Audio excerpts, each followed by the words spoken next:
Maharashtra today 24 news सत्य परिस्थितीचा सविस्तर आढावा।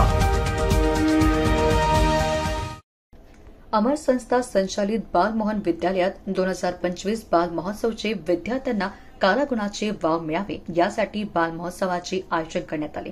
या बाल महोत्सव सांस्कृतिक कार्यक्रमाचे अध्यक्ष म्हणून चोपडा पंचायत समितीचे गट शिक्षणाधिकारी कविता सुर्वे, केंद्र प्रमुख दीपक पाटील, केंद्र प्रमुख नरेंद्र सोनवणे, अमर संस्थेचे उपाध्यक्ष मनोज चित्रकती, शालेय व्यवस्थापन समितीच्या अध्यक्षा रंजना पाटील यांच्यासह मान्यवरांच्या उपस्थितीत दीप प्रज्वलन व परमपूज्य साने गुरुजी व सरस्वती मातेचे पूजन करण्यात आले। यावेळी 10वी-12वी परीक्षेतील उत्तीर्ण झालेल्या विद्यार्थ्यांचे सत्कार करण्यात आले। बालमोहन विद्यालयातील स्काउट गाईडसाठी स्मिता बाविष्कर यांचा सत्कार गट शिक्षणाधिकारी कविता सुर्वे यांच्या हस्ते करण्यात आला आणि शालांत परीक्षेत उत्तीर्ण झालेल्या यांच्यासह मान्यवरांच्या हस्ते सत्कार करण्यात आले व कविता सुर्वे गट शिक्षणाधिकारी यांनी विद्यार्थ्यांना मनोगत करताना सांगितले की सांस्कृतिक कार्यक्रमातूनच विद्यार्थ्यांना मोकळे व्यासपीठ केले पाहिजे, यामुळेच विद्यार्थ्यांना कलागुणांना वाव मिळते असे त्यांनी अध्यक्षीय भाषणात सांगितले।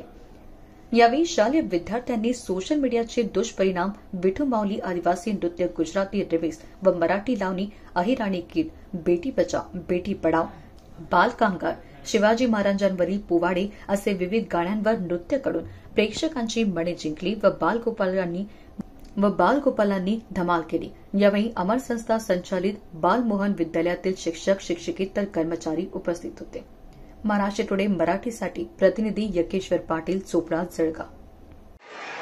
या संस्थेचे उपाध्यक्ष आदरणीय चित्रकती सर, तसंच या शाळेचे व्यवस्थापकीय संचालक श्री साळुंके सर, सेवानिवृत्त केंद्र प्रमुख, या शाळेच्या शालेय विकास व व्यवस्थापन समितीच्या अध्यक्षा आदरणीय पाटील ताई, त्यांच्या समवेत असलेल्या ताई, उपस्थित सर्व या शाळेचे सर्व युनिटचे मुख्याध्यापक, उपशिक्षक, उपस्थित सर्व पालक, विद्यार्थिनी मित्र आणि मैत्रिणी, या कार्यक्रमाचं एक सुंदर असं आकर्षण असं माझ्या लक्षात आलं की सुरुवातीलाच आपण सगळ्यांनी बघितलं की सूत्रसंचालन सुद्धा विद्यार्थिनीच करतात।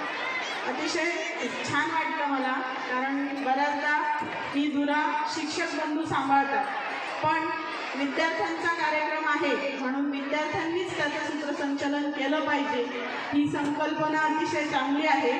यातून आपल्या विद्यार्थ्यांच्या स्टेज डेअरिंगला चालना मिळते। अतिशय स्तुत्य असा उपक्रम शिक्षकांनी चालवला आहे, त्याबद्दल मी त्यांचं अभिनंदन करते। आणि सगळ्यात उणीव मला जाणवली ती पालकांच्या टाळ्यांची। त्यांनी प्रावीण्य मिळवल्याबद्दल आपण सगळ्यांनी त्यांचं जे कौतुक केलं त्या सर्वांचं मी या ठिकाणी अभिनंदन करते आणि शाळेच्या उत्कर्षामध्ये त्यांचा मोलाचा वाटा आहे।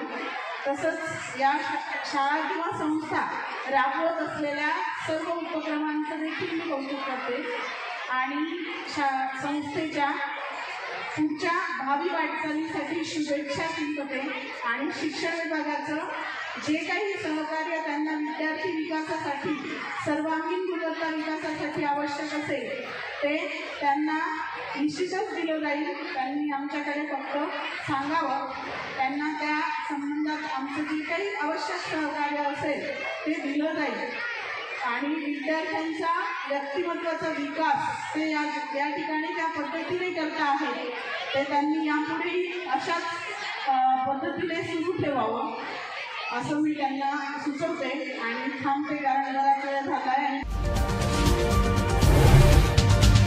आजच महाराष्ट्र टुडे 24 न्यूजला सबस्क्राईब करा आणि सत्य परिस्थितीचा सविस्तर आढावा पहा।